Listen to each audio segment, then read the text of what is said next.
మత్తయి సువార్త 2వ అధ్యాయం 6వ వచనం నుండి. అంతట హేరోదు ఆ జ్ఞానులను రహస్యముగా పిలిపించి ఆ నక్షత్రము కనబడిన కాలము వారి చేత పరిష్కారముగా తెలుసుకొని, మీరు వెళ్ళి ఆ శిశువు విషయమై జాగ్రత్తగా విచారించి తెలుసుకొనగానే నేను వచ్చి ఆయనను పూజించినట్లు నాకు వర్తమానము తెండని చెప్పి వారిని బెత్లెహేమునకు పంపెను.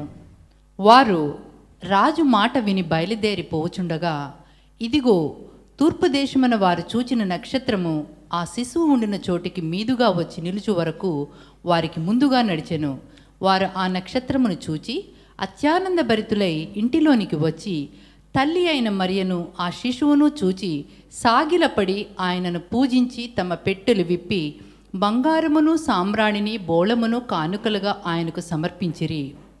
తరువాత హేరోదునొద్దకు వెళ్ళవద్దని స్వప్నమందు దేవుని చేత బోధింపబడిన వారై వారు మరి ఒక మార్గమున తమ దేశమునకు తిరిగి వెళ్ళిరి. హల్లెలూయా, గట్టిగా హల్లెలూయా చెప్దామండి. 2వ అధ్యాయం 1వ వచనం చూద్దాం. రాజైన హేరోదు దినములయందు యూదయ దేశపు బెత్లెహేములో యేసు పుట్టిన పిమ్మట, ఇదిగో తూర్పు దేశపు జ్ఞానులు యెరూషలేమునకు వచ్చి, యూదుల రాజుగా పుట్టినవాడెక్కడనున్నాడు? తూర్పు దిక్కున మేము ఆయన నక్షత్రము చూచి ఆయనను పూజింపవచ్చితిమని చెప్పిరి. గట్టిగా హల్లెలూయా చెప్దామండి. ఇక్కడ మనం చూస్తున్నాము జ్ఞానులు. అందరూ చెప్పండి, జ్ఞానులు. ఈ జ్ఞానులు వీళ్ళకున్నటువంటి జ్ఞానాన్ని బట్టి వీరు యూదులకు రాజుగా ఒక శిశువు పుట్టాడు, ఆయనను పూజించడానికి వచ్చాము అని ఆ పూజించాలనే జ్ఞానము వారికి వచ్చిందండి. వారికి ఉన్నటువంటి జ్ఞానాన్ని బట్టి, వారికి ఉన్నటువంటి ఎక్స్పీరియన్స్ను బట్టి ఒక రాజు పుట్టాడు అని తెలుసుకున్నారండి. ఎలా తెలుసుకున్నారంటే అందరూ చెప్పండి, నక్షత్రం ద్వారా తెలుసుకున్నారు. ఎవరి నక్షత్రం అంటే అది చూద్దాం. ఎవరి నక్షత్రం అది? 2వ వచనం. యూదుల రాజుగా పుట్టిన వాడెక్కడ ఉన్నాడు? తూర్పు దిక్కున మేము ఆయన నక్షత్రము చూచి. ఎవరి నక్షత్రం అది? ఆయన నక్షత్రం. రాజుల నక్షత్రం. ఎవరి నక్షత్రం అది? యేసుక్రీస్తు కదా. పుట్టిన వాని యొక్క నక్షత్రం. పుట్టినవాడు ఇంపార్టెంటా, నక్షత్రం ఇంపార్టెంటా? చెప్పాలండి. మీ పక్క వాళ్ళు చెప్పండి. జ్ఞానుల యొక్క జ్ఞానము ఎంతవరకు పనిచేసిందంటే నక్షత్రం వరకు పనిచేసిందండి. ఇప్పుడు ఆ నక్షత్రం ఎవరి నక్షత్రమో చూడడానికి జ్ఞానులు వచ్చారు. మరొకసారి నేను క్వశ్చన్ వేస్తాను. నక్షత్రం గొప్పనా, లేకపోతే ఆ నక్షత్రం ఎవరిదో ఆయన గొప్పనా? ఎవరు గొప్ప? అయితే ఈ ఉదయకాల దినమున ఒక విషయాన్ని పరిశుద్ధాత్ముడు మనతో మాట్లాడబోతున్నాడు. మన క్రైస్తవ జీవితం అనేది ఆరాధన, స్తుతి, ఆరాధన, కృతజ్ఞత చెల్లించేటువంటి లైఫ్. ఇంతే. ఆరాధన, స్తుతి, ఆరాధన, కృతజ్ఞత చెల్లించే జీవితం. ఫినిష్. మీ పక్క వాళ్ళని అడగండి, మరి ప్రేయర్ లేదా?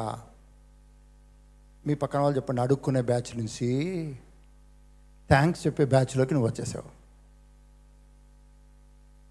ఓల్డ్ టెస్ట్మెంట్కి న్యూ టెస్ట్మెంట్కి ఉన్న డిఫరెన్స్ ఏంటంటే, ఓల్డ్ టెస్ట్మెంట్ ఏంటంటే క్రయింగ్, ఏడుపు, దుఃఖము, బాధ, వేదన భరించాలి, అనుభవించాలి. అది ఏ వ్యక్తి అయితే భరిస్తున్నాడో ఆ వ్యక్తే భరించాలి, ఆ వ్యక్తే అనుభవించాలి. నా కర్మ కొద్దీ, నా తలరాత, నా తల్లిదండ్రుల తలరాత, ఈ కుటుంబంలో ఈ వంశంలో పుట్టిన తలరాత, ఇక్కడ పుట్టిన తర్వాత ఇదే జీవితము అని మొరపెట్టి దేవుని దగ్గర నుంచి సహాయం పొందుకోవాలి. కానీ కొత్త నిబంధనకు వచ్చేసరికి ఇలా మొరపెట్టేటువంటి పని, ఇలా మొరపెట్టి రక్షించే పని దేవుడే చేసేసాడు. ఇలా దేవుడు చేసిన తర్వాత ఉన్నటువంటి జీవితము ఈరోజు మనము కలిగి ఉన్నాము.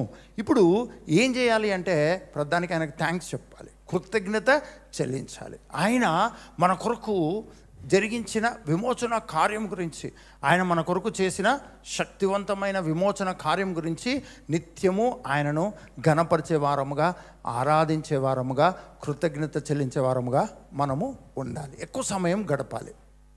ఎక్కువ సమయము గడపాలి. మనం ఎక్కడ లాక్ చేయబడతామంటే మరలా మనం కన్నీరు గార్చే దగ్గర, మరలా మనము దుఃఖపడే దగ్గర, మరలా మనము మొరపెట్టే దగ్గర లాక్ చేయబడతాం. అక్కడ లాక్ చేయబడి మనము దేవుడు మనకేమిచ్చాడు అన్న విషయాన్ని గ్రహించుకోకుండా మొరపెడుతూనే ఉంటామండి. కన్నీరు కారుస్తూనే ఉంటాం, మొరపెడుతూనే ఉంటాం, ఇవ్వు ఇవ్వు అని అడుగుతూ ఉంటాము. దయచేసి ఈ సంవత్సరంలో అటువంటి పనులు మనము చేయొద్దు. ఏం చేయాలంటే మొట్టమొదట తెలుసుకోవాలి. మీ పక్క వాళ్ళతో చెప్పండి, తెలుసుకుంటే జ్ఞానం వస్తుంది. జ్ఞానం వస్తే నువ్వు ప్రార్థన చేయాలా, స్తుతి చెల్లించాలా, కృతజ్ఞత చెల్లించాలా, లేకుంటే థ్యాంక్స్ చెప్పాలా, కన్నీరు గార్చాలా అనేది నువ్వే డిసైడ్ చేసుకుంటావు.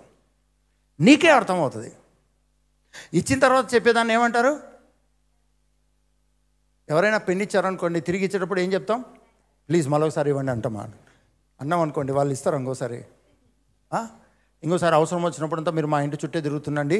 లేకుంటే మనం బ్యాంక్కి వెళ్ళి పెన్ను అడుగుతుంటాం కదా, దయచేసి మీరు ఎప్పుడు వస్తానో నాకు తెలీదు, మీరు పెన్ను పెట్టుకొని బ్యాంకులోనే ఉంటే మార్నింగ్ టు ఈవినింగ్ బ్యాంక్ అవర్స్లో మేము అప్పుడప్పుడు వస్తూ ఉంటాం, నెలకు ఒకసారి, సంవత్సరానికి ఒకసారి వస్తుంటాము, మీ అవైలబిలిటీ మాకు చాలా ఇంపార్టెంట్ అని చెప్పినాం అనుకోండి, ఏం చేస్తారండి? ఆ వ్యక్తిని పిచ్చోడు అనుకుంటారా అనుకోరా? మనం ఏదైనా ఇచ్చినప్పుడు, తిరిగి ఇచ్చేటప్పుడు మనం ఏం చెప్తాం? బాగా గమనించండి. ఈరోజు మనకు దేవుడు ఏమి ఇవ్వలేదు, కుమారుణ్ణే ఇచ్చాడు.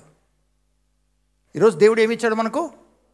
మీ పక్కవాళ్ళు చెప్పండి, డబ్బులు ఇవ్వలేదు ఆయన, ఆరోగ్యం ఇవ్వలేదు, ఉద్యోగం ఇవ్వలేదు, పెళ్లి చేయలేదు, పిల్లల్ని ఇవ్వలేదు, ఆయన ఏమీ చేయలేదండి. ఆయన అన్నిటికీ పరిష్కారంగా ఈ భూమికి కుమారునిగా వచ్చాడు.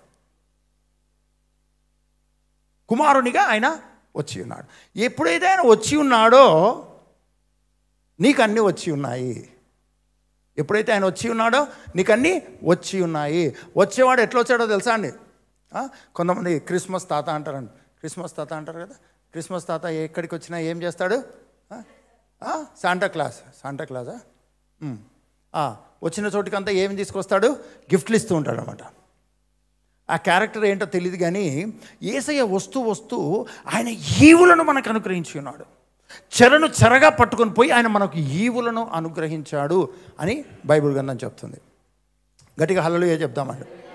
అయితే ఇక్కడ మనం చేయాల్సిన పని ఏంటంటే, మనం ప్రాక్టీస్ చేయాల్సింది ఏంటంటే, ఎక్కువగా ప్రాక్టీస్ చేయాల్సింది ఏంటంటే వర్డ్ను ప్రాక్టీస్ చేయాలండి. వాక్యాన్ని ప్రాక్టీస్ చేయాలి. ఈ సంవత్సరంలో నువ్వు షార్ట్కట్ మెథడ్స్లో వెళ్ళాలి.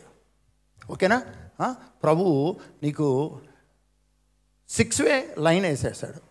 నువ్వు ఇంతకుముందు కేవలము బండ్ల రస్తా ఉంటుంది చూడండి, ఆ బండ్ల రస్తాలో తిరిగి అలవాటయ్యి ఓపిక లేక ఆ గోతుల్లో ఎగిరి పడి కింద పడి అమ్మ ఆ రూట్కే వెళ్ళకూడదు అనుకున్నావు. కానీ నీకు తెలియదు అక్కడ 6-వే రోడ్ వేశారు. 6-వే వేయబడింది.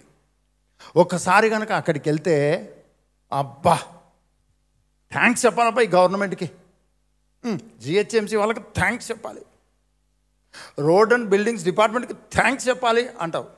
ఎందుకంటే ఆ రోడ్లను బట్టి, వాటిని బట్టి. ఈరోజు నీ క్రైస్తవ జీవితంలో నువ్వు యేసుక్రీస్తు ఈ భూమి మీద పుట్టిన తర్వాత నువ్వు ఆయనలో ఈరోజు జన్మించి ఉన్నావు. నీకు అనుగ్రహించబడిన కృప ఏంటంటే నీవు ఆయనను గ్రహించుకున్న దానిని బట్టి నిత్యము స్తుతి ఆరాధికునిగా, కృతజ్ఞత చెల్లించే వ్యక్తిగా నీ జీవితాన్ని డెవలప్ చేసుకోవాలి. అలా ప్రయత్నం ప్రారంభించాలి. ఈ అవసరత ఉంది, ఒక అవసరత ఉంది ఈరోజు ప్రజెంట్. ఈరోజు నీకు ఏదో కావాలి, కానీ అది లేదు అని నీకు కనపడింది. లేకుండా ఉండేదే అవసరత. నీకు కావాల్సింది కనపడకపోతేనే అవసరత. అవునా కదండి? అయితే బాగా గమనించండి, మన క్రిస్టియన్ లైఫ్లో ఇది మనము అలవాటు చేసుకోవాలి. ఏంటంటే ఒకటొకటి మన బుర్రకి ఎక్కించుకోవాలండి, మన మైండ్లో.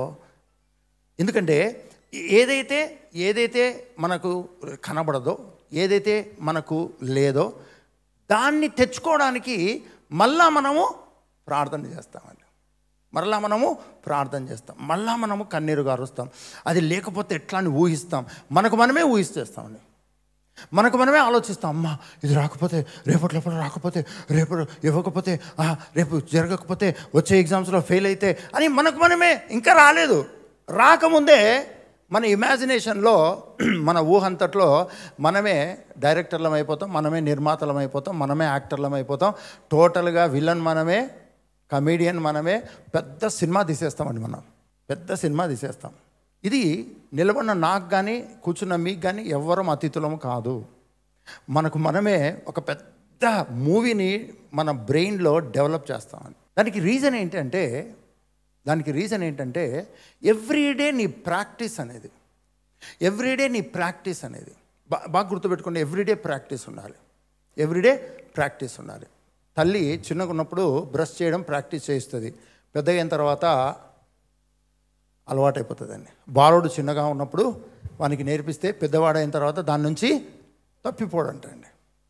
మన క్రైస్తవ జీవితంలో మనం చిన్నపిల్లలుగా ఉన్నప్పుడు బ్రష్ చేసుకోవడము, స్నానం చేయడము పేరెంట్స్ నేర్పిస్తే ఎలా నేర్చుకున్నామో అలానే ఒక ప్రాక్టీస్, క్రైస్తవ జీవితంలో ఒక ప్రాక్టీస్ మనం నేర్చుకోవాలి. అదేంటంటే ఓన్లీ ప్రైజింగ్ హిమ్ అనమాట, ఓన్లీ వర్షిప్ హిమ్. ఆయనను స్తుతిస్తుండాలి, ఆయనను ఆరాధిస్తుండాలి, ఆయనకు కృతజ్ఞత తెలియజేస్తుండాలి. అప్పుడు నీ జీవితంలో జరిగేటువంటి ఒక అద్భుతం తెలుసుకోబోతున్నాం. జ్ఞానులు వారికి ఉన్న జ్ఞానం చొప్పున ఒక నక్షత్రాన్ని వాళ్ళు కనుగొన్నారు. ఆల్రెడీ జ్ఞానం వాళ్ళకు ఉంది, వాళ్ళ బ్రెయిన్లో వాళ్ళకి జ్ఞానం ఉంది, వాళ్ళ జ్ఞాపకాల్లో ఒక జ్ఞానం ఉంది, వాళ్ళ హృదయంతరంగాల్లో ఒక అండర్స్టాండింగ్లో ఒక జ్ఞానం ఉంది. ఆ జ్ఞానం చొప్పున వాళ్ళకి ఒక నక్షత్రం కనపడిందండి. ఆ నక్షత్రము ఒక రాజుకు సంబంధించిన నక్షత్రము. వాళ్ళకి తెలిసిపోయిందండి. అందరూ జ్ఞానులకు తెలిసిపోయింది, ఎందుకంటే వాళ్ళు జ్ఞానులు కాబట్టి. జ్ఞానం ఉన్న వ్యక్తికి తన జ్ఞానం చొప్పున అన్నీ తెలిసిపోతాయండి. అయితే నక్షత్రము ఎవరి నక్షత్రము? రాజు నక్షత్రము అని తెలుసుకున్నారండి. తెలుసుకుని వారు ఆ రాజు ఎక్కడ పుట్టాడు, ఎక్కడ అని ఆ నక్షత్రం చేత గైడ్ చేయబడ్డారండి. అందరూ చెప్పండి, జ్ఞానుల జ్ఞానాన్ని బట్టి, వాళ్ళ అనుభవాన్ని బట్టి ఎవరి నక్షత్రమో కనుగొని ఆయనను చూడడానికి వచ్చారు. చూద్దాం ఇప్పుడు 2వ అధ్యాయము 10వ వచనం నుండి.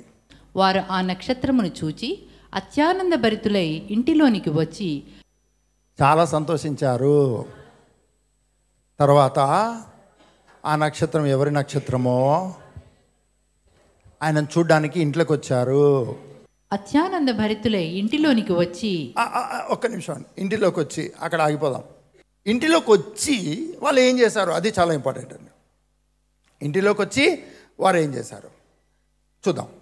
తల్లి అయిన మరియను ఆ శిశువును చూచి సాగిలపడి ఆయనను పూజించి తమ పెట్టెలు విప్పి బంగారమును సాంబ్రాణిని బోళమును కానుకలుగా ఆయనకు సమర్పించిరి. ప్రేయర్ రిక్వెస్ట్లు ఇచ్చారండి. ఆయన ఎవరని వచ్చారు? యూదుల రాజుగా పుట్టినవాడు ఎక్కడా అని వచ్చారండి. యూదుల రాజుగా పుట్టిన వాని దగ్గరికి వచ్చేటప్పుడు సాగిలపడవచ్చు, సరెండర్ అవ్వచ్చు, బౌడౌన్ అవ్వచ్చు, కానుకలు ఇవ్వచ్చు, కానీ ఒక ప్రేయర్ రిక్వెస్ట్ అని ఇవ్వాలి కదండి, కదా? ఊకిరారు మహానుభావులు కదా. మనం దేవుని సన్నిధికి వచ్చామంటే ఊకొచ్చామండి మనం, ఏదో ఒక రిక్వెస్ట్ లేకుండా వస్తామా? బాగా గమనించండి, క్రైస్తవుడు తన జీవితంలో ఉన్న అవసరతలను గుర్తించినటువంటి జ్ఞానము కంటే ప్రభువును గూర్చిన జ్ఞానములో పరిపూర్ణుడు అయి ఉండాలి. వీళ్ళు ఏం చేశారంటే నక్షత్ర జ్ఞానము నుంచి ప్రభువును గురించిన జ్ఞానమును సంపాదించుకొని ఇప్పుడు ప్రభు దగ్గరకు వచ్చి వాళ్ళు చేసిన పని ఏంటంటే, ఫస్ట్ థింగ్ ఎంటర్ అవ్వంగానే మిక్కిలి ఆనందంతో ఫుల్ ఎక్సైట్మెంట్లో ఉన్నారు వాళ్ళు. వచ్చి ఏం చేశారంటే, ఎంత వయసు ఉందో తెలుసా అండి? 2 ఇయర్స్ బాబు అండి. జీసస్ యేసయ్య ఎంత వయసు తెలుసా అండి? 2 సంవత్సరాల బాబు. పశువుల తొట్టిలో ఉంటే ఆరాధించలే. 2 సంవత్సరాల పిల్లలు నడుస్తారా నడవరా? ఆడుకుంటారా ఆడుకోరా? ఓసారి ఊహించండి. జ్ఞానంలో వచ్చేసరికి కాలింగ్ బెల్ కొట్టారండి. కాలింగ్ బెల్ కొట్టంగానే యోసేపు వెళ్ళి తీసాడండి. తీసేసరికి మరియమ్మ యేసయ్య, మరియమ్మ చదువు చెప్తుంది. నాన్న హోంవర్క్ రాయినా అని ఏసైనా అంటుంటే, లేదు మమ్మీ హోంవర్క్ స్కూల్లోనే చేశాను అంటుంటే జ్ఞానులు ఎంటర్ అయ్యారు. అయితే అంటే మనం మనం ఊహించుకుందాం. ఈ యుగంలో తల్లులు ఏం చేస్తారు, పిల్లలకు 2 సంవత్సరాల పిల్లలకి ఏం చేస్తారండి? ఓన్లీ 2 years ఏజ్ అనమాట. 2 years ఏజ్ ఉన్నటువంటి పిల్లలకు ఏం చెప్తారు? చిన్నగా స్కూల్కి పోర్లండి, అప్పటికే ప్లే స్కూల్కి పోతారు కదా కదా. ఉప్పు కప్పు రంబు ఒక పోలిక నుండు అంటే మరియమ్మ తెలుగు కదా, తెలుగు బైబిల్లో చదువుతున్నాము. తెలుగు మరియమ్మ తెలుగు సబ్జెక్టు నేర్పిస్తుందండి. ఉప్పు కప్పు రంబు ఒక పోలిక నుండు చూడ చూడ రుచులు ఇది చెప్తూ ఉండగానే జ్ఞానులు ఎంటర్ అయిపోయారండి. జ్ఞానులు ఎంటర్ అయిపోయేసరికి ఒక్కసారిగా స్టూడెంట్గా ఉన్నవాడు రాజుగా కనిపిస్తున్నాడు జ్ఞానులకు. వాళ్ళు వచ్చి ఏం చేశారంట చూద్దాం. సాగిలపడి, ఒక్క నిమిషం అండి, సాగిలపడి అందరు చెప్పండి. సాగిలపడడం అంటే సాగిలపడడం అంటే కదా. ఎన్ని సంవత్సరాల వయసు? 2 సంవత్సరాల వయసు ఉన్నటువంటి బాలునికి సాష్టాంగ నమస్కారం చేస్తున్నారండి. సాగిల పడుతున్నారు. ఏం పడుతున్నారు? ఫస్ట్ థింగ్ సాగిల పడుతున్నారు. రెండవది పూజించి. తర్వాత ఏం చేస్తున్నారు? పూజించేశారు. తర్వాత తమ పెట్టెలు విప్పి బంగారమును సాంబ్రాణిని బోళమును కానుకలుగా ఆయనకు సమర్పించిరి. తర్వాత అప్లికేషన్లు ఇచ్చి వెళ్ళిరి. స్పందన ప్రోగ్రాం ఉంటుంది కదండి. స్పందన ప్రోగ్రాం ఎవ్రీ మండే. ఆంధ్రాలోనా తెలంగాణలోనా? ఎక్కడ కదా. ఇప్పుడు మనకు తెలంగాణలో కూడా రోజు మనుషులు వచ్చి వాళ్ళ రిక్వెస్ట్లు పేపర్ మీద సంతకం పెట్టించుకొని ఇచ్చిపోతారండి. అంతటా 3 జ్ఞానులు 3 పేపర్లు బయటికి తీసి, సార్ మా బాబు జాబ్ సార్ అడగొచ్చా అడగకూడదా? రాజు అని గుర్తించిన తర్వాత ప్రే రిక్వెస్ట్ ఇవ్వాలా ఇవ్వకూడదా? మరి జ్ఞానులు ఏం చేశారు? మీ పక్క వాళ్ళు చెప్పండి. జ్ఞానం ఉన్న ఎవడు కూడా ప్రే రిక్వెస్ట్లు ఇవ్వరు. సాగిల పడతారు, పూజిస్తారు, అర్పిస్తారు. తర్వాత ఏం జరిగిందో మనం షాక్ అవుతాం. జ్ఞానులు నక్షత్రం చేత నడిపించబడి, వారి జ్ఞానం చేత నడిపించబడి రాజు యొద్దకు వచ్చారు. కానీ అలా రాజు దగ్గరకు వచ్చి సాగిల పడిన తర్వాత, పూజించిన తర్వాత, వాళ్ళు తెచ్చిన కానుకలు సమర్పించిన తర్వాత రాజు అని ఏం జరిగిందో తెలుసా? నెక్స్ట్ వచనంలో చూద్దాం. 12వ వచనం. తరువాత హేరోదునొద్దకు వెళ్ళవద్దని స్వప్నమందు దేవుని చేత బోధింపబడిన వారు మరి ఒక మార్గమున తమ దేశమునకు తిరిగి వెళ్ళిరి. ఎందుకు జ్ఞానులు వారు ఉన్న స్థలంలో ఉన్నప్పుడు దేవుడి చేత బోధింపబడలేదు? ఎందుకు జ్ఞానులు వారు ఉన్నటువంటి స్థలంలో ఉండగా దేవుడు ఎందుకు స్వరం ద్వారా వాళ్ళతో మాట్లాడలేదు? మీ పక్క వాళ్ళు చెప్పండి. వాళ్ళ జ్ఞానమే వాళ్ళ మత్తు, వాళ్ళ జ్ఞానమే వాళ్ళకు సర్వము, వాళ్ళ జ్ఞానమే వాళ్ళకు గొప్ప. కానీ ఎప్పుడైతే రాజు దగ్గరకు వచ్చి సాగిలపడడం జరిగిందో, పూజించడం జరిగిందో, అర్పించడం జరిగిందో, వెంటనే రెవల్యూషన్ స్టార్ట్ అయిందండి. దేవుని యుద్ధ నుంచి గైడెన్స్ స్టార్ట్ అయింది. 12వ వచనము చాలా ఫస్ట్ ఏమో నక్షత్రం చేత నడిపించబడ్డారు. ఇప్పుడు స్వయాన దేవుని చేతనే నడిపించబడుతున్నారు. హల్లెలూయా. నీ క్రైస్తవ జీవితంలో దేవుని చేత నడిపించబడాలి, పరిశుద్ధాత్మ చేత నడిపింపబడాలి. ఆయన నీకు బోధించాలి, ఆయన నిన్ను ఒప్పించాలి, ఆయన నిన్ను సరిచేయాలి, ఆయన నిన్ను నడిపించాలి, ఆయన నిన్ను ఎత్తుకొని తీసుకెళ్ళిపోవాలి, ఆయన నిన్ను తోసుకొని తీసుకెళ్ళాలి, ఆయన నిన్ను పరిగెత్తించాలి. గట్టిగా హల్లెలూయా చెప్దామండి. నువ్వు అడుక్కుంటుంటే కాదు, నువ్వు కోరుకుంటుంటే కాదు. పరలోకం యొక్క స్థితి ఏంటంటే ఈరోజు నిన్ను గైడ్ చేసేటువంటి పరలోకంగా ఉంది, నిన్ను నడిపించే పరలోకంగా ఉంది, నీ గురించి చూచుకున్న పరలోకంగా ఉంది. యెహోవా ఈరేగా ఆయన ఉన్నాడు, యెహోవా రాఫాగా ఆయన ఉన్నాడు. హల్లెలూయా. నిన్ను చూచుచున్న వాడుగా ఉన్నాడు, నిన్ను నడిపించేవాడుగా ఉన్నాడు. ఆయన ఉన్నవాడు అనువాడుగా ఉన్నాడు, లేనివాడుగా లేడు. ఆయన ఎప్పుడూ ఉన్నవాడుగా ఉన్నాడు. గట్టిగా హల్లెలూయా చెప్తామండి. గట్టిగా హల్లెలూయా చెప్తాం. ఈ జ్ఞానులు చేసినటువంటి ఒక పని ఏంటంటే రాజుని గుర్తించి, బాలుడని గుర్తించలేదండి. రాజు, యూదుల రాజని గుర్తించారు.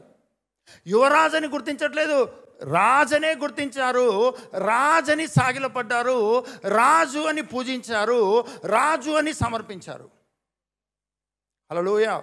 ఈ భూమి మీద ఉన్న ఆ రాజును సాగిలపడి పూజించి సమర్పించగానే పరలోకమందున దేవుడు బోధించడం స్టార్ట్ చేశాడు.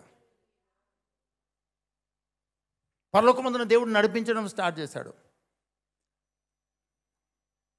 ఇక్కడ మీరు అనుకోవచ్చు, దేవుడు నడిపించాడు అనుకోవచ్చు. ఏం డేంజర్ ఉందో తెలుసా అండి? వీళ్ళు కనుక అమాయకంగా తిరిగి హేరోదు దగ్గరికి వెళ్తే వీళ్ళు చంపివేయబడ్డవారు. ఖచ్చితంగా హేరోదు రాజు వీళ్ళ జ్ఞానులను భూమి మీద లేకుండా తీసేసేవాడు, చంపేసేవాడు. ఎందుకో తెలుసా? వీళ్ళు వచ్చి చెప్పినందుకే రాజుకు, రాజగృహం అంతటికి, మొత్తం రాజ్యానికే కలవరం పుట్టింది. ఆ కలవరమును బట్టి రాజు ఎంత కోపంలో ఉన్నాడంటే అంత కోపంలో ఉన్నాడు. మీరు వెళ్ళి పూజించరండి, మేము వచ్చి తర్వాత మేము పూజిస్తామన్నారు. తర్వాత ఆయన అనుకున్న పూజ వేరండి. ఆయన అనుకున్న పూజ ఏంటంటే తిరిగి వచ్చిన తర్వాత చంపేయడమే. కానీ దేవుడు ఏం చేశాడో తెలుసా అండి? బోధించాడు. హేరోదు దగ్గరికి వెళ్ళొద్దు, స్ట్రైట్గా మీరు వచ్చిన రూట్లో వెళ్ళిపోండి అని చెప్పాడు. హల్లెలూయా. బాగా గమనించండి, మన క్రైస్తవ జీవితంలో మనం బోధింపబడాలండి, మనం నడిపించబడాలి. ఎందుకో తెలుసా? ఈ భూమి మీద ఆ గైడెన్సే కనుక నీకు లేకపోతే నువ్వు ఫైనాన్షియల్గా కృంగిపోతావు, ఆరోగ్యంలో కృంగిపోతావు, సమస్యలు వచ్చినప్పుడు కృంగిపోతావు, భార్యాభర్తల సమస్య వస్తే కృంగిపోతావు, పిల్లలు చదవకపోతే కృంగిపోతావు, నువ్వు చేసేది ఫెయిల్ అయితే కృంగిపోతావు. ప్రతి చోట నువ్వు కృంగిపోతూ ఉంటావు. అలా కృంగిపోవడానికి రీజన్ ఏంటంటే నీకు గైడెన్స్ లేనందుకు, నడిపింపు నీకు అర్థం కానందుకు. హల్లెలూయా. గట్టిగా హల్లెలూయా. చాలాసార్లు మనం ఏం చేస్తామంటే మనము మనుషుల నుంచి వచ్చే గైడెన్స్ మీద ఆధారపడతాం. అది ఎక్కువ రోజులు వర్కౌట్ అవ్వదు, మనుషుల గైడెన్స్ అనేది కొంతవరకే, నక్షత్రం యొక్క నడిపింపు కొంతవరకే. ఆ తర్వాత నీ అంతకు నువ్వు ఆరాధకునిగా మార్చబడాలి, నీ అంతకు నువ్వు ఆయన గురించిన జ్ఞానము సంపాదించుకునే వ్యక్తిగా మార్చబడాలి, నీ అంతకు నువ్వు నిన్ను నువ్వు సమర్పించుకోగలగాలి, నిన్ను నువ్వు అర్పించుకోగలగాలి, నీకున్న విలువైనవి ఆయనకు అర్పించడం నేర్చుకోవాలి. దాని ద్వారా నీ జీవితంలో స్వయాన పరలోకమే నిన్ను గైడ్ చేయడం ప్రారంభిస్తుంది. హల్లెలూయా. అందరూ చెప్పండి, ఆయన నక్షత్రాన్ని నమ్మి వచ్చారు, ఇప్పుడు ఆయననే నడిపిస్తూ ఉన్నాడు. నక్షత్రం చూసి వచ్చిన తర్వాత వారు ఎక్కడ కూడా ప్రభువా ఆ రాజు మమ్మల్ని చూస్తూ ఉంటే చాలా బెదిరిపోయాం మేము, ఇటువంటిది ఏమన్నా ఉందండి? రాజు చాలా క్విక్గా మాట్లాడాడండి. రాజు ఎలా మాట్లాడాడు? చాలా క్విక్గా మాట్లాడాడు, చాలా యుక్తిగా మాట్లాడాడు. వీళ్ళకి ఎక్కడ డౌట్ రాకుండా మీరు పూజించేసారండి, నేను కూడా పూజించేస్తాను అని చెప్పేసి అన్నాడండి. వీరు మరలా అమాయకంగా రాజు దగ్గరికి వెళ్ళి ఇరుక్కొని చచ్చిపోయేవాళ్ళు. కానీ వాళ్ళకు తెలియంది, దేవునికి తెలిసినది వారు బోధింపబడి నడిపించబడ్డారు. అందుకనే నీ క్రైస్తవ జీవితంలో నీకు తెలిసినది చాలా తక్కువ. ఈరోజు నీకున్న నీడ్ అనేది ఇదే గొప్ప నీడ్ అనుకుంటున్నావు నువ్వు, కానీ నీకు తెలియని నీడ్స్ నీకు చాలా ఉన్నాయి. అది దేవునికి మాత్రమే తెలుసు. ఆయన ముందే ఆలోచించి నీ కొరకు ఆయన కుమారుణ్ణి పంపి నిన్ను సమస్తమునకు వారసుడయ్యేటట్లుగా చేసి ఉన్నాడు. గట్టిగా హల్లెలూయా చెప్తామండి. నీవు నీ క్రైస్తవ జీవితంలో నువ్వు చేయాల్సిన అతి ప్రాముఖ్యమైన ప్రాక్టీస్ ఏంటి అంటే, జ్ఞానులు రాజు యొద్దకు వచ్చి రాజుకు సాగిలపడినట్లుగా, రాజును పూజించినట్లుగా, వర్షిప్ చేసినట్లుగా, విలువైనది రాజుకు సమర్పించినట్లుగా నీ జీవితము ఉంటే నువ్వు ఎరగనే అవసరతలో దేవుడు ఎరిగి ఉండి ఆయన నీకు బోధించి, ఆయన నిన్ను కాపాడి, ఆయన తన అభిషేకము ద్వారా నీకు బోధించి నడిపించువాడుగా ఉన్నాడు. అలా కాకుండా నువ్వు మొరపెడుతూ, కన్నీరు గారుస్తూ, భయపడుతూ, కన్ఫ్యూజ్ అయిపోతూ ఇలాంటి సిచ్యువేషన్లో నువ్వు ఉన్నట్లయితే అది రాదా? వస్తుంది. కానీ అందులోనే నువ్వు డెవలప్ అయితే, అందులోనే నువ్వు ఇంక్రీజ్ అవుతే ఏమవుతుందంటే దేవుని యొద్ద నుంచి వచ్చే గైడెన్స్ నువ్వు పట్టించుకోవు. ఎందుకంటే ఆ ఆలోచన ఎక్కడి నుంచి వచ్చింది? వాళ్ళు ఎలా నడిపించబడ్డారు చూద్దాం. 12వ వచనం. తరువాత హేరోదునొద్దకు వెళ్ళవద్దని స్వప్నమందు దేవుని చేత బోధింపబడిన వారే. స్వప్నమందు దేవుని చేత బోధింపబడిన వారై. అందరూ చెప్పండి, స్వప్నమందు బోధింపబడతాము. స్వప్నమందు బోధింపబడతాము. మీ పక్క వాళ్ళు చెప్పండి, దేవుడు నీతో నువ్వు నిద్రపోతుంటే మాట్లాడతాడు. స్వప్నమందు అంటే జ్ఞానుడు నిద్రపోతుంటే మాట్లాడా, లేకుంటే నిద్రపోకుండా ఉన్నప్పుడు మాట్లాడా? మీ పక్క వాళ్ళు చెప్పండి, నువ్వు నిద్రపోవచ్చుండగా, తన ప్రియులు నిద్రించుచుండగా ఆయన వారికి ఇచ్చుచున్నాడు. మనం ఏమనుకుంటే ఆయన ఇస్తాడులే, నేను నిద్రపోతే చాలు. కాదు, ఆయన నడిపింపు, ఆయన బోధ అర్థం చేసుకునే స్థితిలో నువ్వు ఉండాలి కదా. మనం బాగా దుఃఖంలో ఉన్నామనుకోండి, బాగా డిస్టర్బెన్స్లో ఉన్నామనుకోండి, దానికి సంబంధించిన కళలు వస్తాయండి. ఎవరో వచ్చి మనల్ని రాళ్ళతో కొడుతున్నట్టు, ఎవరో మన దగ్గర ఉన్నది లాక్కెళ్ళిపోతున్నట్టు, మనం చేస్తున్న ఉద్యోగం పోయినట్టు కదా, మనం చేస్తున్న బిజినెస్ లాస్ వచ్చినట్టు, కరెక్ట్గా అదే టయానికి కారు పంచర్ అయినట్టు, మనము మూలికే నక్క మీద తాటికాయ ఉన్నట్టుగా మనం ఆల్రెడీ ప్రాబ్లమ్స్లో ఉంటే ఇంకా ప్రాబ్లం లోతుగా వెళ్ళేటట్టుగా కళలు వస్తాయండి. మీ పక్క వాళ్ళు చెప్పండి, సాతాను కూడా నీకు బోధిస్తాడు. ఇదిగో నువ్వు నడిపే కారుకు 3 టైర్లే, నువ్వు నడిపే కారుకి మరి ఇంకొక టైరు పోయింది. మీ పక్క వాళ్ళు చెప్పండి, నువ్వు దుఃఖంలో ఉంటే దుఃఖ సంబంధమైన కళలు వస్తాయి, భయంలో ఉంటే భయానికి సంబంధించిన కళలు వస్తాయి. నువ్వు ఎవరి మీద కోపం కలిగి ఉండు, వాళ్ళు చచ్చిపోయినట్టు కళ వస్తుందండి. నిజం, అబద్ధం కాదండి. కావాలంటే టెస్ట్ చేసుకోండి. అంతవరకు బాగానే ఉంటుందండి. అంతవరకు భాయి హౌ ఆర్ యూ బ్రో, హా. ఏదైనా తేడా వచ్చిందనుకో, అప్పటికేమో నీకు పెద్ద ఉద్యోగం వస్తున్నట్టు కళ వచ్చింది, నాకు నీకు ఇది వచ్చినట్టు కళ వచ్చింది అని అనుకుంటున్నాం. కొంచెం తేడా రాగానే ఉద్యోగం పోయినట్టు, ప్రాణం పోయినట్టు, గుండె పోయినట్టు అందరికి కళలు వస్తున్నాయండి. ఇవి ఏం కళలు అంటారు? జ్ఞానులకు తెలిసిన జ్ఞానంతో రాజు దగ్గరకు వచ్చారు, కానీ జ్ఞానులు వారికి తెలియని రాజు వారిని నడిపించే స్థితిలోకి వారు వచ్చి ఉన్నారు. ఆ మధ్యలో ఏం జరిగిందంటే సాగిలపడి ఉన్నారు, ఆరాధించి ఉన్నారు, పూజించి ఉన్నారు, సమర్పించి ఉన్నారు, విలువైనది సమర్పించి ఉన్నారు. హల్లెలూయా. ఈ లైఫ్ స్టైల్ అనేది నీకు తెలియకుండానే నువ్వు నడిపించబడడం అనేది ప్రారంభమవుతుంది. హల్లెలూయా. నీకు తెలియకుండానే నీ అవసరతలు తీర్చబడడం ప్రారంభమవుతాయి. నీకు తెలియకుండానే నీకు సంబంధం లేని వ్యక్తులు వచ్చి నీ అవసరాలు తీర్చిపోతారు. కానీ ఒక ప్రెజర్ అనేది నీ మీద పనిచేస్తుంటుంది. అదేంటంటే మనుషులు, అవసరతలు, బలహీనతలు, వ్యాధులు, రోగాలు, ఇవి నిన్ను డిమాండ్ చేస్తుంటాయి. ఇదిగో మేమున్నామో, ఇదిగో మమ్మల్ని ఈ మధ్యలో పట్టించుకోవట్లేదు, 24 గంటలు స్తుతి ఆరాధనా మీకే మాదు యేసయ్యా. మీ యేసయ్యనా కాదు మేము కూడా ఉన్నాము, మీ యేసయ్యనా కాదు మేము కూడా ఉన్నాము. కడుపు నొప్పి నేనున్నాను, తలనొప్పి నేనున్నాను, నన్ను కూడా గుర్తించు. మనం వాటిని గుర్తించమండి, పక్కన పెడతాం. హల్లెలూయా స్తుతి మహిమ ఎల్లప్పుడు యేసయ్యకు ఇచ్చేదను. హల్లెలూయా హల్లెలూయా హల్లెలూ. మీరు ఎప్పుడైనా గమనించారా? మీరు మొట్టమొదట పాడడం స్టార్ట్ చేస్తే, స్తుతించడం ప్రారంభిస్తేనే కడుపు నొప్పి, తలనొప్పి, పంటి నొప్పి, కాళ్ళ నొప్పి, కీళ్ళ నొప్పి. మీరు ఎప్పుడైనా ఆరాధికులుగా ఉన్నారా?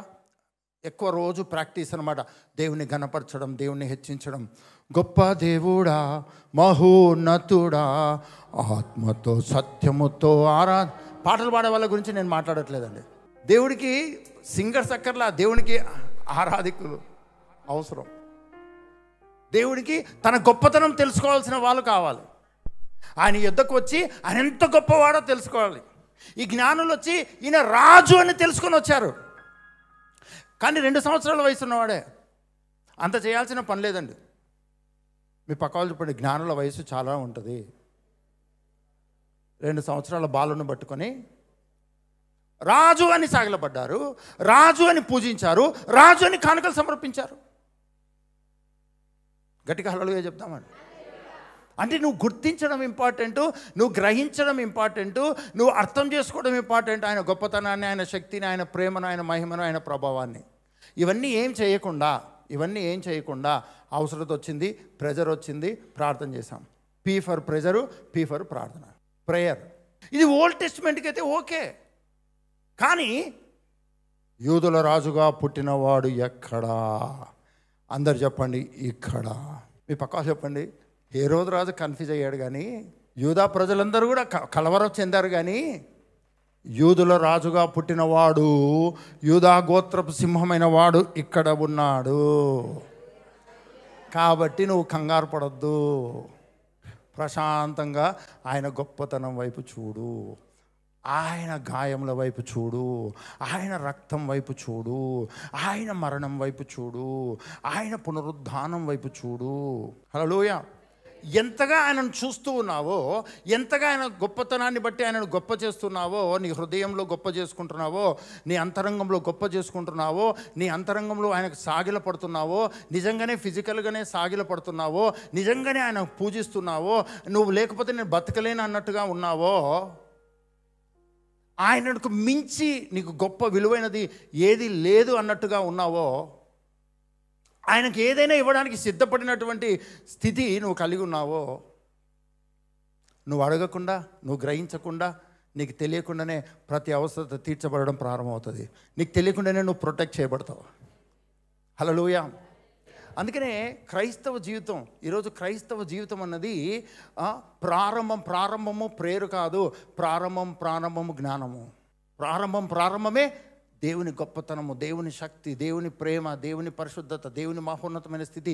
ఇది నువ్వు తెలుసుకోవడము, ఇది నువ్వు గ్రహించడము, ఇది నువ్వు తెలుసుకున్న కొద్దీ ఆయనను గొప్ప చేయడము. నువ్వు బైబిల్ చదువుతూ పోతున్నావు, బైబిల్ చదువుతూ పోతున్నటువంటి నీ జీవితంలో దేవుని శక్తి కనపడింది, దేవుని మహిమ కనపడింది ఒక చోట. అక్కడ నిలబడిపోతావండి. నిలబడిపోవడం అంటే తెలుసు కదండి మనకు. ఇక్కడి నుంచి మనము అమీర్పేట పోతామండి. ఎన్ని చోట్ల నిలబడతాం చెప్పండి? ఆగడం అంటే తెలుసు కదా. ఆగడం అంటే ఆగుతూ ఉంటారు. అంటే ఏదో ఒకటి మనల్ని ఆకర్షిస్తుంటుందండి. దేవుడు నిన్ను ఆకర్షించే దేవుడిగా నీకు అర్థమవుతాయి. ఆయన ప్రేమ, ఆయన శక్తి, ఆయన ప్రభావము నిన్ను ఆకర్షిస్తుంటే అది ఎలాంటి అనుభవం తెలుసా? నువ్వు బైబిల్ చదువుతూ పోతావు, టక్కన ఒక చోట ఆగిపోయి ఆలోచించడం ప్రారంభిస్తావు.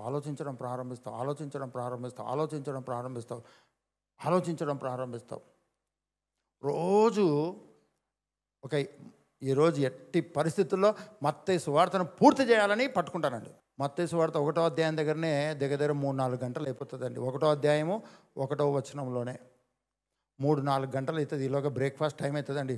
ఈలోగా బ్రేక్ఫాస్ట్ ముగించేసి వస్తాను, ముందుకెళ్తానని బ్రేక్ఫాస్ట్ తిన్న తర్వాత కూర్చుంటే మళ్ళీ ఒక 3 గంటలు 4 గంటలు అక్కడే ఉండిపోతానండి. ఈలోగా లంచ్ టైం అవుతుందండి. ఎందుకు నేను చెప్తున్నానంటే, నిన్ను ఆపడానికి నువ్వు బైబిల్ చదవాలి. ఏ దేవుణ్ణి అయితే నువ్వు ఆరాధిస్తున్నావో, ఏ క్రైస్తవ జీవితాన్ని జీవిస్తున్నావో, ఆ క్రైస్తవ జీవితంలో క్రీస్తు నిన్ను బైబిల్ చదువుతుండగా ఆపేస్తాడు. ఇక్కడ ఉండు, ఇక్కడ నిలబడు, ఇక్కడ చూడు, ఇక్కడ చదువు, ఇక్కడ తెలుసుకో, ఇంత శక్తిమంతుణ్ణి, ఇంత ప్రేమించాను, ఇంత నేను ఇలా చేశాను. గలతీయులకు రాసిన పత్రిక 1వ అధ్యాయం 4వ వచనం చూద్దాం. మన తండ్రి అయిన దేవుని చిత్త ప్రకారము క్రీస్తు మనలను ప్రస్తుతపు దుష్ట కాలములో నుండి విమోచింపవలనని మన పాపముల నిమిత్తము తన్ను తాను అప్పగించుకొనెను.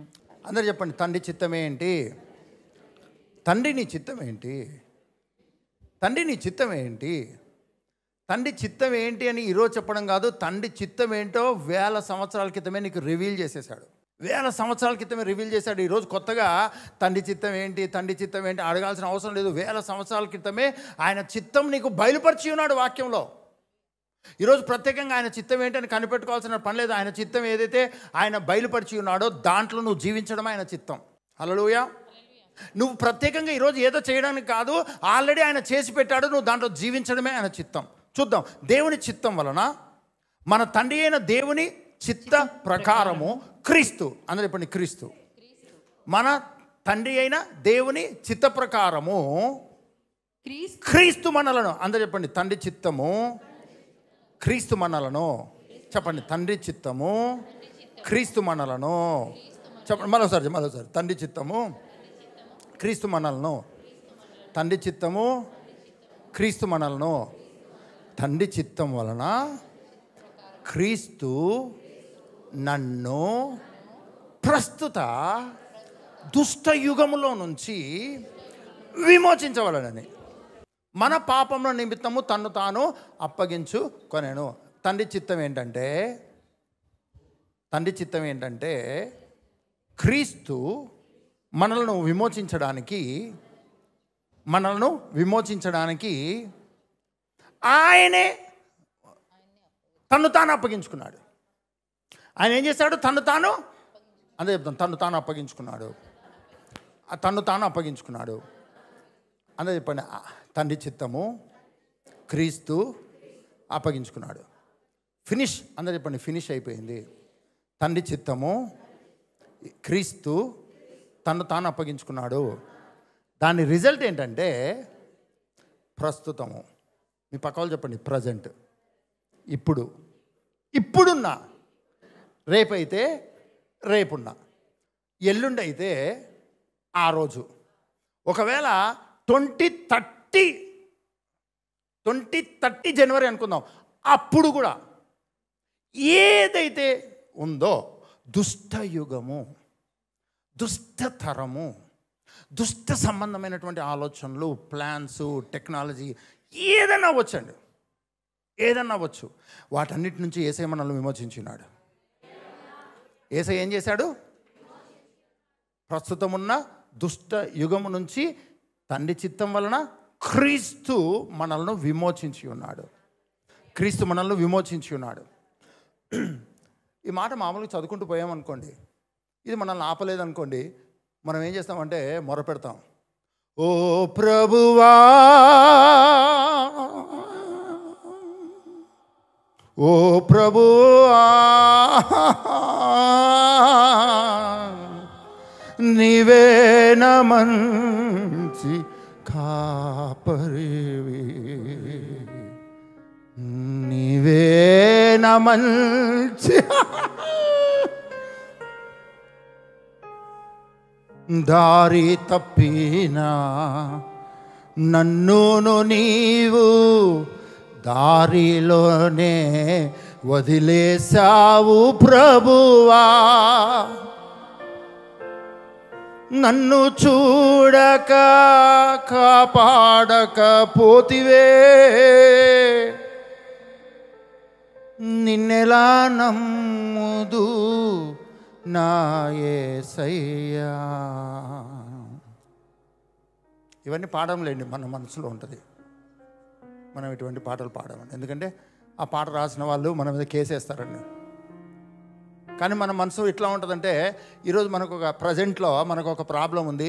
ఆ ప్రాబ్లాన్ని బట్టి మనం ఏం చేస్తామంటే లాక్కొని పిక్కొని అవును కాక జరుగును కాక అని తణుకులాడుతూనే ఉంటామండి. కానీ బైబిల్ ఏం చెప్తుందంటే, తండ్రి చిత్తము క్రీస్తు ద్వారా ఇప్పుడున్నటువంటి దుష్ట యుగంలో నుంచి నువ్వు విమోచించబడి ఉన్నావు. విమోచించు నాయకుడు నాతోనే ఉన్నాడు, నాలోనే ఉన్నాడు, ఎంతో ఆనందం. విమోచించు నాయకుడు నాతోనే ఉన్నాడు, నాలోనే ఉన్నాడు, ఎంతో ఆనందం. హల్లెలూయా. మీ పక్క వాళ్ళు చెప్పండి, నువ్వు వాక్యం చదివేటప్పుడు, ప్రార్థన చేసేటప్పుడు కాదు, నువ్వు వాక్యం చదివేటప్పుడు ఆ వాక్యం నిన్ను ఆపాలి. ఆ వాక్యం నిన్ను ఆపుతుంది. చంద్రన బ్రదర్స్ ఆపింది, JMR collections JMR Chennai silks ఆపింది, రైమండ్ షాప్ ఆపింది, పుల్లారెడ్డి స్వీట్ ఆపింది, ప్యారడైజ్ బిర్యానీ ఆపింది. ఈ అనుభవం మాత్రమే కలిగి ఉండి బైబిల్ను చదువుతూ పోతుంటే ఒక వాక్యం నేను ఆపుతుంది, ఆ వాక్యం నేను ఆపుతుంది. అక్కడ నువ్వు బ్లెస్ అవ్వడం స్టార్ట్ అవుతావు. ఆ వాక్యం నిన్ను ఆపగలిగినంత వరకు నువ్వు బైబిల్ చదవడం మొదలు పెట్టాలి. ప్రార్థన చేస్తే దెబ్బతింటావు. పరిస్థితి పరిశుద్ధత కాదండి, పరిస్థితి పరిశుద్ధత లాగా అనిపిస్తుంది అంతే, పదే అనడం వల్ల. పరిస్థితి పరిస్థితి పరిస్థితి పరిస్థితి పరిశుద్ధ పరిశుద్ధ పరిశుద్ధత కాదండి, పరిస్థితి పరిస్థితి పరిస్థితి పరిస్థితి. బాధ బాధ బాధ బాధ బాధ బాధ బాధ, దుఃఖం దుఃఖం దుఃఖం దుఃఖం, ఓటమి ఓటమి ఓటమి, డబ్బులు డబ్బులు డబ్బులు డబ్బులు, అప్పులు అప్పులు అప్పులు అప్పులు అప్పులు అప్పులు అప్పులు అప్పులు. నీకు దిక్కుతోచని పరిస్థితుల్లో బైబిల్ ఓపెన్ చేసి ఎక్కడైనా ఏమైనా చదువు. బైబిల్లో నీకు రిలేటెడ్గా కాంది బైబిల్లో ఏమి, ప్రతిదీ రిలేటెడే. నీకు ప్రతిదీ నీకు అర్థం కాకపోవచ్చు, ఇది నాకు పరిస్థితులకు ఏం సరిపోతుంది అనుకోవచ్చు. నో, దేవుడు మాట్లాడే దేవుడై ఉన్నాడు. ఆయన మాట్లాడడం మొదలు పెడితే గాడిద ద్వారా కూడా మాట్లాడతాడండి. మాట్లాడారు లేదా? చేప ద్వారా కూడా మాట్లాడతాడండి. మాట్లాడలేదా? చేప మాట్లాడలేదని మింగేసింది. ఎప్పుడు ఉమ్మేయాలో, ఎప్పుడు అనాలో అని ఎప్పుడు అనాలో దేవుడు చేపకు నేర్పించాడండి కదా. స్విగ్గీ తెలుసు కదండి. స్విగ్గీ ఇన్ని రోజుల నుంచి బైబిల్ చదువుతున్న స్విగ్గీని మనం అనుకోలే. బైబిల్లో ఉందండి స్విగ్గీ గురించి, జొమాటో గురించి. తెలీదా మీకు? అందుకనే వేరే వాళ్ళు ఓనర్ అయ్యారు, మనం మాత్రం ఇట్లనే ఉన్నాం. స్విగ్గీలో వేలకు వేలు డబ్బులు ఖర్చు పెట్టుకుంటూ. ఏలియాకు దేవుడు కాకులతో ఆహారాన్ని పంపించాడు. మీ పక్కన చెప్పండి, నల్ల స్విగ్గీ, నల్ల జొమాటో, ఎర్ర స్విగ్గీ కాదండి, ఎర్ర జొమాటో కాదు, నల్ల కాకి పట్టుకొని తీసుకెళ్ళిందండి. మీ పక్కన చెప్పండి, నాన్ వెజ్జా వెజ్జా అడగండి. నాన్ వెజ్ అయితే తినేయాలి కదా. కాకి అంత సిన్సియర్గా పోయింది. జొమాటో వాళ్ళు కూడా తినట్లేదండి. కొంతమంది తింటున్నారంట అని అంటున్నారు, కానీ పాపము అలా ఆకలి అవుతుంటుంది, కానీ ఫుడ్ సప్లై చేస్తారండి. దాంట్లో నుంచి ప్యారడైజ్ వాసన స్మెల్ వస్తూనే ఉంటుందండి, కానీ కడుపులో కాలుతుంటుంది. పాపం ఒక్కొక్కసారి వాళ్ళని తలుచుకుంటే చాలా బాధ అనిపిస్తుంది. కానీ ఇంతవరకు మనకు బైబిల్ చదువుతున్నాం, కానీ ఆ కాకిలాగా మనం కూడా ఫుడ్ సప్లై చేస్తే ఎక్కడ రీచ్ అవ్వని ప్లేస్లోకి రీచ్ అయ్యేటట్టుగా ఫుడ్ సప్లై చేస్తే పైసలు అన్న ఐడియా మనకు రాకపోయాయి. మనం విపరీతమైన ప్రార్థన పరులం, కానీ వాక్యం చదువుతూ ఉంటే ఆ వాక్యం నిన్ను ఆపే అనుభవంలోకి నువ్వు వచ్చావో లేదో. దయచేసి మీ వాళ్ళైతే గడ్డం పట్టుకొని అడగండి ప్లీజ్. ఇంకా బోరు కొట్టించడం మానేయి, కన్నీరు కార్చడం మానేయి. అంత ఓల్డ్ స్టైల్ అది, చాలా ఓల్డ్ స్టైల్. నువ్వు వాక్యం చదువుతూ ఉంటే ఆ వాక్యం నిన్ను ఆపేస్తుంది, స్టాప్ చేస్తుంది. స్టాప్, ఆగిపోతామండి. ఆలోచనలు పనిచేయడం స్టార్ట్ అవుతాయి. నీ ఆలోచనలోకి ఆ వాక్యం అర్థమవడం స్టార్ట్ అవుతుంది. ఏ వాక్యం అయితే నేను ఆపుతుందో ఆ వాక్యం నీకు బోధించడం ప్రారంభమవుతుంది. ఎలాగైతే జ్ఞానులు బోధింపబడి హేరోదు యొక్క ద్వారా కలిగే ప్రమాదం నుంచి వాళ్ళు అడగకపోయినా, వాళ్ళు గ్రహించకపోయినా దేవుడే వారిని తప్పించేశాడు. గట్టిగా హల్లెలూయా చెప్తామని. నువ్వు తప్పించబడతావని, నువ్వు రక్షింపబడతావు, నువ్వు పోషింపబడతావు, నువ్వు నడిపింపబడతావు, నువ్వు గొప్ప చేయబడతావు, నువ్వు విస్తరింప చేయబడతావు. నువ్వు అడగకుండానే, నువ్వు గ్రహింపు లేకుండానే కదా. 24 గంటలు ఆరాధికుడుగా ఉన్నాడండి. ఎవరు? దావీదు వలే నాట్యమాడి తండ్రిని స్తుతించేదము, దావీదు వలే నాట్యమాడి తండ్రిని స్తుతించేదము. యేసయ్యా స్తోత్రముల్, యేసయ్యా స్తోత్రముల్, యేసయ్యా స్తోత్రముల్, యేసయ్యా స్తోత్రముల్. హల్లెలూయా. మీ పక్కన వాళ్ళు చెప్పండి, యేసు నామంలో. నువ్వు షాప్ ముందర ఆగడం కాదు, బైబిల్ చదువుతుంటే ఆ బైబిల్ నిన్ను ఆపాలి. అప్పుడు అటువంటి షాప్ నువ్వే పెడతావు, షోరూమ్. హల్లెలూయా. చాలాసార్లు చాలామంది ఏమనుకుంటారు తెలుసా అండి, బైబిల్ చదివితే ఏమొస్తుంది, టైం వేస్ట్ అనుకుంటారు. నో, నువ్వు బైబిల్ చదివితే నువ్వు చిన్న బిజినెస్ కాదు, చిన్న ఉద్యోగం కాదు. నువ్వు బైబిల్ చదువుతుంటే దేవుడు నీకు మహా జ్ఞానం ఇస్తాడు, ఎవరికి లేని జ్ఞానం ఇస్తాడు. నీ శత్రువులకు మించిన జ్ఞానం ఇస్తాడు, నీ బోధకులకు మించిన జ్ఞానం ఇస్తాడు, నీకు బోధించే వాళ్ళని మించిన జ్ఞానం నీకు ఇస్తాడు ఆయన. ఎవరికి రాని థాట్స్ నీకు వస్తాయి. అది దేవుడై ఉన్నాడు. అడిగారండి, జ్ఞానులు అడిగారా, ప్రభా మమ్మల్ని తప్పించని అడిగారండి? ప్రీ రిక్వెస్ట్ ఇచ్చారా?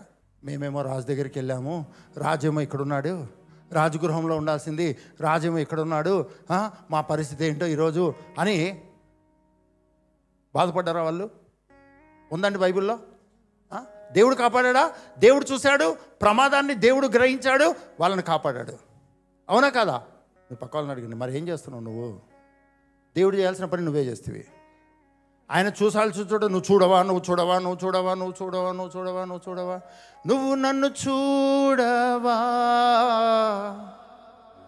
నువ్వు నన్ను వినవా, కనవా ఓ రాజా, నన్ను నడిపించవా, ఎట్లా ఉంటుందంటే కొత్తగా పెళ్ళైన తర్వాత అన్నీ నడిచిపోతాయి 2 సంవత్సరాలు అయిన తర్వాత ఇంకేంటి, ఇంకెప్పుడు అవదా, చేత కాదా, నాకు తెలుసు, నాకు వచ్చిన సంబంధాల్లో ఆ 3వ సంబంధం చేసుకుంటే బాగుండు, 4వ సంబంధం నువ్వు వచ్చి ఎంత దెబ్బ కొట్టావు నన్ను అన్నట్టుగా మనం కూడా ఏం చేస్తామంటే 4, 5 అయిపోయిన తర్వాత యేసుప్రభుని నమ్మింటామండి. నమ్మిన తర్వాత మన బాధ కూడా ఏంటంటే ఆ యేసుప్రభుని నమ్మకుండా అక్కడ నమ్మినా బాగుండు అన్నట్టుగా మన క్రైస్తవ జీవితంలో మనము మనసులో ఆలోచిస్తామండి. ఈ దేవుని నమ్మితి సండే బందీ అయితీని,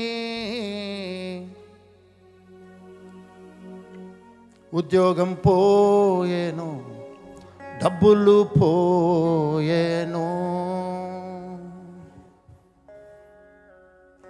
భార్య పోయేను, దానికంటే ముందు కరువు వచ్చేను, నేను ఐగుప్తుకు పోతిని, నా భార్య చెర పట్టబడింది, ఓ ప్రభువా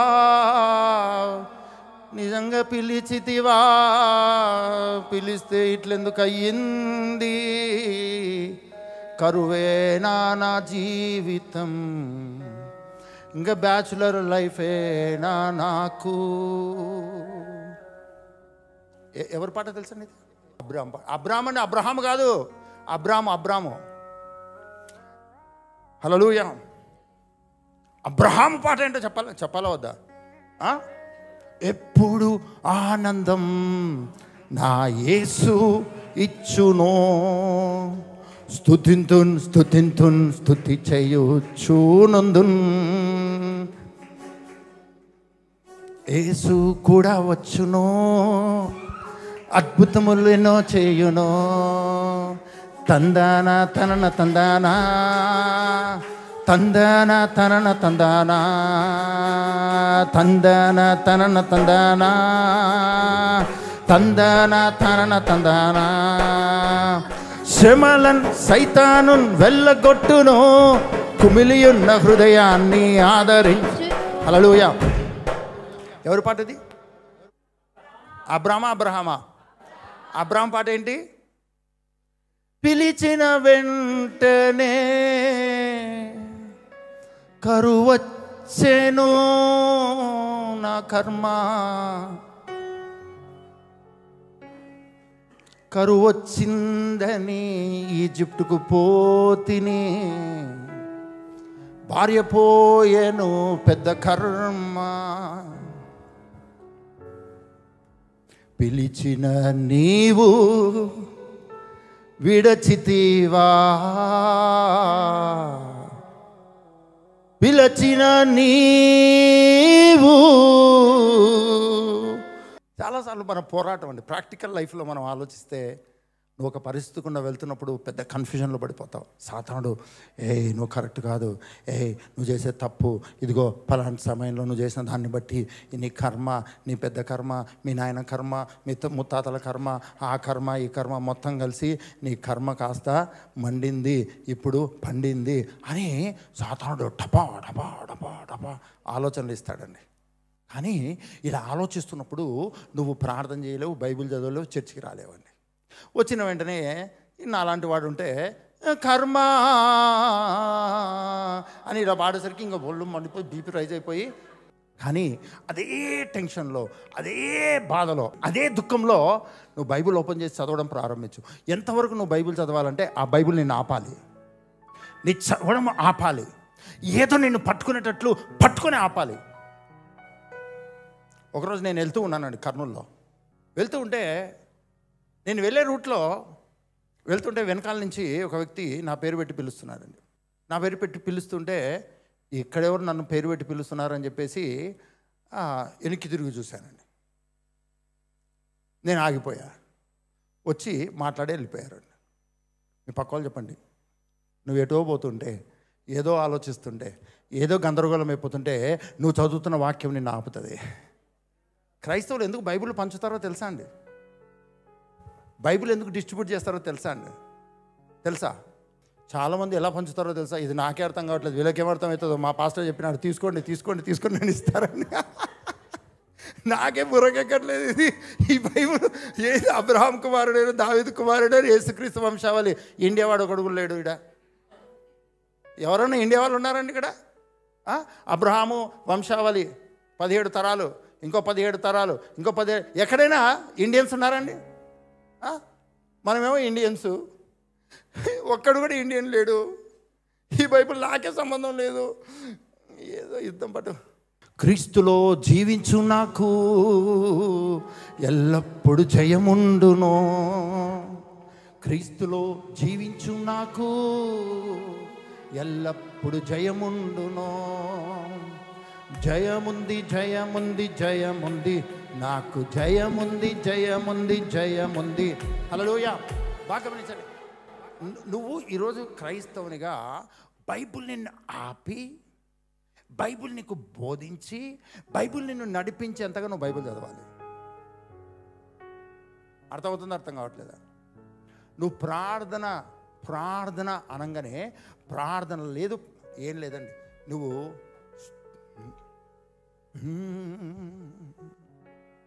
ఘనుడా, అద్వితీయుడా, మహోన్నతుడా, ఓ పరిశుద్ధుడా, ఘనుడా, నా ప్రాణ ప్రియుడా, అతి శ్రేష్ఠుడా, రాజుల రాజా, సర్వయుగములలో సజీవుడవు, సరిపోల్చగలనా నీ సామర్థ్యమును, కొనియాడదగినది నీ దివ్య తేజం. నా ధ్యానం, నా ప్రాణం నీవే యేసయ్యా. బాగా గమనించండి, మీరు పాటలు కూడా పాడొద్దు.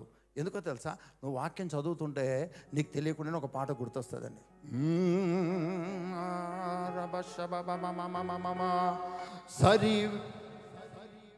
సరిపోల్చగలమా నీ సామర్థ్యమును, కొనియాడదగినది నీ దివ్య తేజం. నా ధ్యానం, నా ప్రాణం నీవే యేసయ్యా. సర్వయుగములలో సజీవుడవు, సరిపోల్చగలనా నీ సామర్థ్యమును, కొనియాడదగినది నీ దివ్య తేజం. హల్లెలూయా. చాలామంది క్రైస్తవులు ఇప్పుడు ప్రతి పాట, హోసన్న మినిస్ట్రీస్లో ప్రతి పాట చెప్తూ ఉంటారు, మీరు కూడా వినింటారు. ప్రతి పాట బాధలోంచి బయటకు వచ్చినదే అండి. యాక్చువల్లీ క్రిస్టియన్ లైఫ్లో పాటలు రావాలంటే బాధలు రావాలండి. అర్థమైందా? అర్థం కావట్లేదండి. అర్థమైందా? అర్థం కావట్లేదా? ఏదైనా నిన్ను ఆపినప్పుడు నువ్వు ఫోన్లో మాట్లాడావు అనుకో ఫైన్ పడదు, కానీ నువ్వు రన్నింగ్లో మాట్లాడావు అనుకో ఫైన్ పడుతుంది. ఏదో నువ్వు ఆపబడాలి, ఏదో నేను ఆపాలి. That is the opportunity. నీ గ్రోత్ కూడా నువ్వు ఆపబడినప్పుడే, నువ్వు విస్తరించడం కూడా నువ్వు ఆపబడినప్పుడే. నువ్వేమనుకుంటావు అంటే, అబ్బా ఏం చేయడానికి ఏం లేదు, అన్నీ ఫెయిల్యూరే. మళ్ళీ మా తాత శాపం పనిచేస్తుంది, మా అవ్వ శాపం పనిచేస్తుంది, ఆ శాపం పనిచేస్తుంది, ఈ శాపం పనిచేస్తుంది. మరి శాపగ్రస్తుడైన యేసుక్రీస్తు ఏం పని చేశాడో? నీ కొరకు శాపమైన వాడు, నీ దోష శిక్షను భరించిన వాడు మరి ఏం చేసినట్టో నీ కొరకు. అందుకే ఇప్పుడు నన్ను విమోచించి ఉన్నాడు.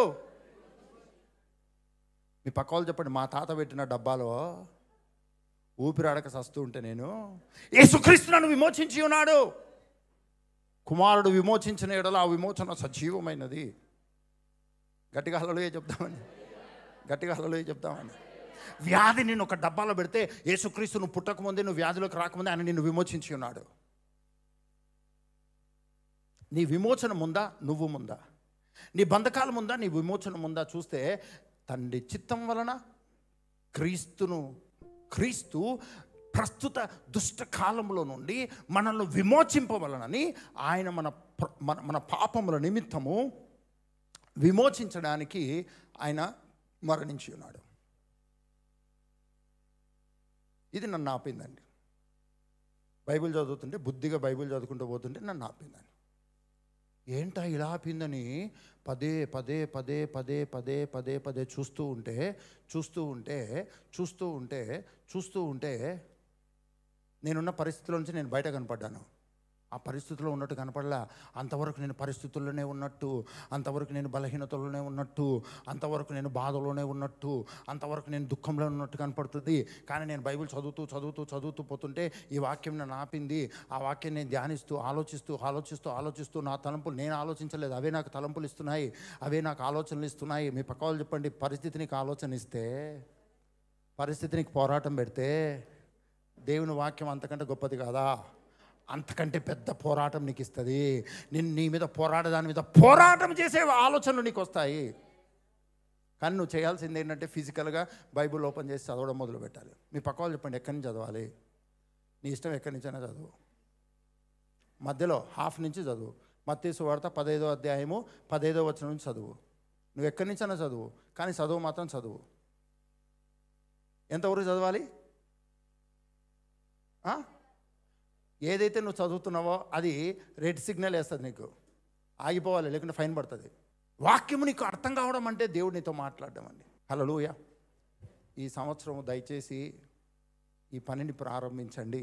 నువ్వు కాపాడబడతావు, నువ్వు పోషింపబడతావు, నువ్వు బలపరచబడతావు, నువ్వు ఆదరింపబడతావు, నువ్వు జయిస్తావు. ఎవరికి రాని ఆలోచనలు నీకు వస్తాయి. హల్లెలూయా. ఎవరు సాధించలేంది నువ్వు సాధిస్తావు. అప్పుడు చెప్తావు, నన్ను బలపరచువాని ఎందు నేను సమస్తం చేయగలనని. జీవించుతున్నది కాదు, క్రీస్తే అని నువ్వు చెప్పగలుగుతావు. అప్పుడు నేను సాధించలేదు ఇదిగో నేను ఈ కప్ సాధించాను, నేను ఈ మెడల్ సాధించాను, నేను ఈ డిగ్రీ సాధించాను, నేను ఈ బిజినెస్ సాధించాను, నేను ఇక్కడ సక్సెస్ అయ్యాను. Not because of my hard work, my knowledge, because of Christ. Hallelujah. నా జ్ఞానాన్ని బట్టి, నా అనుభవాన్ని బట్టి, ఇంకొక దాన్ని బట్టి కాదు, నేను క్రీస్తుని బట్టి, ఆయన అభిషేకమును బట్టి, ఆయన జ్ఞానం బట్టి, ఆయన వాక్యం నన్ను ఆపి నాకు బోధించి నన్ను నడిపించినందుకు నేను ఈరోజు ఇట్లున్నాను. మీకు తెలుసా, మీ బోధకుల కంటే, మీ మీద బాస్గా ఉండి మీకంటే ఎక్స్పీరియన్స్ ఎక్కువ ఉన్న వాళ్ళకంటే మించిన జ్ఞానము దేవుని వాక్యం ఇన్స్టెంట్గా నీకు ఇస్తుంది. హల్లెలూయా. దేవుని జ్ఞానము అంత శక్తివంతమైనది. ఈ సంవత్సరం కూడా ప్రార్థన చేస్తావా? ఈ సంవత్సరం కూడా మొరపెడతావా? ఈ సంవత్సరం కూడా విసిగిపోయి ఇంకా నా వల్ల కాదు ప్రభా, నీ ఇష్టం ఏమన్నా చేసుకో, నా దారి నీది, నా దారి నాది, నీ దారి నీది, గోదావరిలో కలుసుకుందాం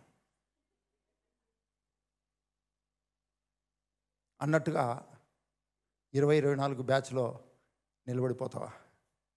నీ పరిస్థితి చూడొద్దు.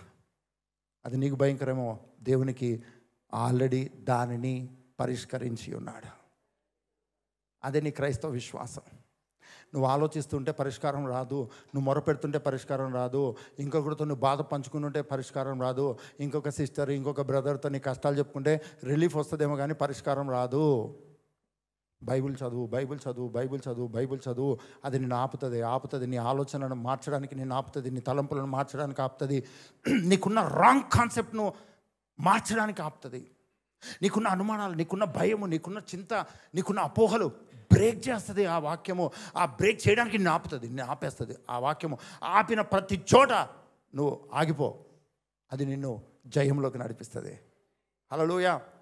ఎలా అని కంగారు పడద్దు. దేవుని వాక్యము నీ జీవితంలో నుంచి నిన్నే లేపేసింది, నీ జీవితంలోకి దైవిక జీవితాన్ని తీసుకొని వచ్చింది, నిన్నే మాయం చేసింది. అది నీకు అర్థం కాలేదు ఇంకా. నేను still I'm existing, you know lord, I'm existing lord. Headache. మీ పక్క వాళ్ళతో చెప్పండి, వాక్యం చదువుతూ పోతే నువ్వు ఉండవు, నీ పరిస్థితి ఉండదు. ఆయన పరిస్థితులు ఉంటాయి, ఆయన అభిషేకం ఉంటుంది, ఆయన జ్ఞానం ఉంటుంది. గట్టిగా హల్లెలూయా చెప్తామండి. ఒక నిమిషం కళ్ళు మూసుకుందాం. ఈరోజు ఆ విధమైన తర్ఫీదును మనము అనుదినం ఇచ్చుకుందాం. మనకు వాక్యం చదువుతూ ఆ వాక్యం నేను ఆపాలి. ఆపేంత వరకు చదువు. మేబీ ఒక రోజులో నువ్వు ఆపలేవు, నువ్వే ఆపేసినట్టుగా ఉంటుంది చదవడం. కానీ ఒక రోజు వస్తుంది, ఆ వాక్యం నిన్ను ఆపడం మొదలు పెడుతుంది. ఒక అక్షరం చదివితే ఆ అక్షరం నిన్ను ఆపుతుంది.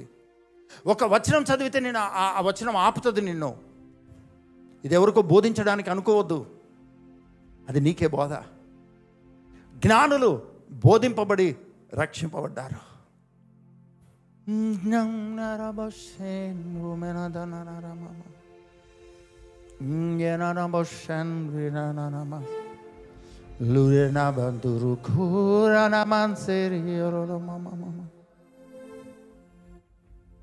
తండ్రి మినావ్రి పేరుల్ యొక్రం సెవరినబా లేనోవ్రి పైనాసలెహరెన మిందురుడకినదే ఎలోరే పనంతుక్లో హెల్నిలావ్రిన్ ఖరో.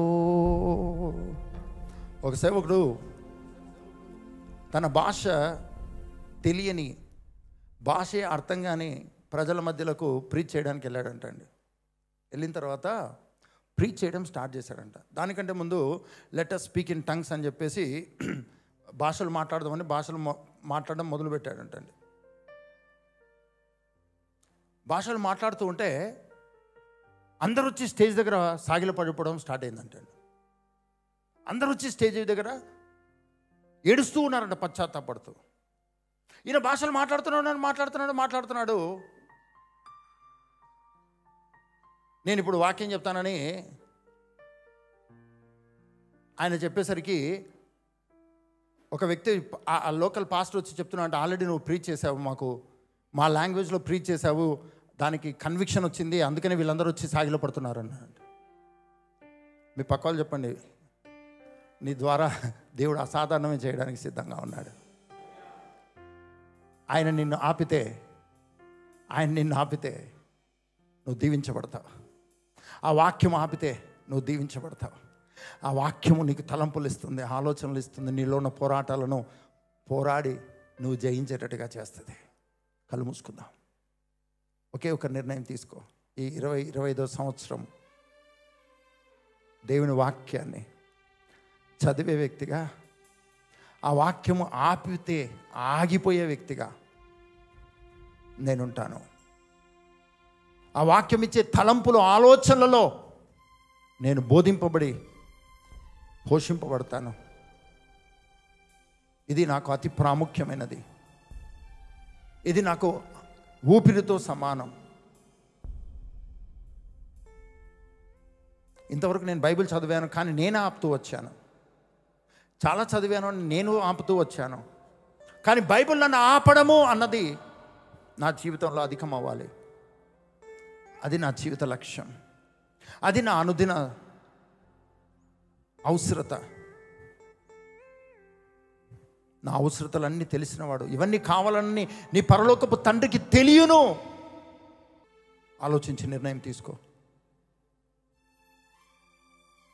దాన్ని అమలు చేయి, నిర్లక్ష్యం చేయొద్దు. ఈరోజు నువ్వు జీవిస్తున్న జీవితము నీకు కంఫర్ట్ ఏమో, కానీ దేవుడు అంతకంటే ఉన్నతమైన జీవితం నీకు ఇచ్చాడు. ఇంకా గతి లేక నేను ఇట్లా ఉన్నాను అని కాంప్రమైజ్ అయిపోయిన జీవితాన్ని నువ్వు జీవిస్తున్నావేమో. దేవుడు నీ పట్ల ఉన్నతమైన ప్లాన్ కలిగి ఉన్నాడు. అబ్రహాం అన్నాడు కదా, ఇష్మాయిల్ను దీవించు ప్రభువా, ఇంకో సంతానం గురించి కాదు అంటే, దేవుడు అన్నాడు, నేను ఇష్మాయిల్ను దీవిస్తాను, కానీ నేను చెప్పిన వాగ్దానము అది నాకు ప్రాముఖ్యము. నీకు తెలిసిన అనుభవం, నీకు తెలిసిన జ్ఞానం, నీకు తెలిసిన సమస్యలు, నీకు తెలిసిన ఎబిలిటీస్, నీకు సామర్థ్యము, ఇవన్నీ ఏవైనా అవ్వచ్చు, కానీ నీకు మించిన జ్ఞానము ఆయన నీ పట్ల కలిగి ఉన్నాడు. ప్రణాళిక కలిగి ఉన్నాడు. ఉన్నతమైన స్థితి ఆయన నీ కొరకు ఏర్పాటు చేసి ఉన్నాడు. అందులోకి నువ్వు రావాలి. దాని కొరకే నీకు వాక్యం. ఆ వాక్యం నేను ఆపడం ఎందుకు అంటే అందుకే. అందరూ ఆగిపోయి ఉన్నారు. పొలం నుంచి రావడానికి, దావీదు పొలం నుంచి రావడం కొరకు గొర్రెలను కాచుకొని తీసుకొని ఇంటికి వచ్చేంత వరకు అందరూ ఆగిపోయి ఉన్నారు. దావీదు రాగానే రాజుగా, దేవుని ప్రజల మీద రాజుగా ఉండినట్లు అభిషేకింపబడ్డాడు. నీకు తెలియని ఆపర్చునిటీస్ నీ కొరకున్నాయి. నీకు తెలియని నిన్ను హెచ్చించే మనుషులు నీ కొరకు దేవుడు ఏర్పాటు చేసి ఉన్నాడు. ఈరోజున్న పరిస్థితిని చూసి నువ్వు కృంగిపోవచ్చు, బాధపడవచ్చు. నా చేత కావట్లేదు అని నువ్వు అనుకోవచ్చు. నువ్వు అనుకుంటే అనుకో, వాటిని నమ్మితే నమ్ము. కానీ వాక్యం చదవడం ప్రారంభించు. వాక్యం చదవడం ప్రారంభించు. ఆ వాక్యం నిన్ను ఆపుతుంది. ఆ వాక్యం నిన్ను ప్రభావితం చేయడానికి ఉన్న వాక్యం అది. ఇది నీ జీవితంలో ఈ సంవత్సరంలో అధికముగా అనుభవించాల్సిన అనుభవము. అవును ప్రభా, ఈ అనుభవంలోకి నేను రావడానికి ఇష్టపడుతున్నాను అన్న వాళ్ళు దయచేసి నిలబడండి. నేను వాక్యం చదివితే ఆ వాక్యం నన్ను ఆపేంత వరకు, ఆ వాక్యం నా ఆలోచనలను, ఆ వాక్యం నా శరీరాన్ని, ఆ వాక్యం నా పరిస్థితులను, ఆ వాక్యం నా కుటుంబాన్ని, ఆ వాక్యం నా రిలేషన్షిప్స్ను ప్రభావితం చేయబడే వరకు నీ వాక్యం నేను చదువుతాను.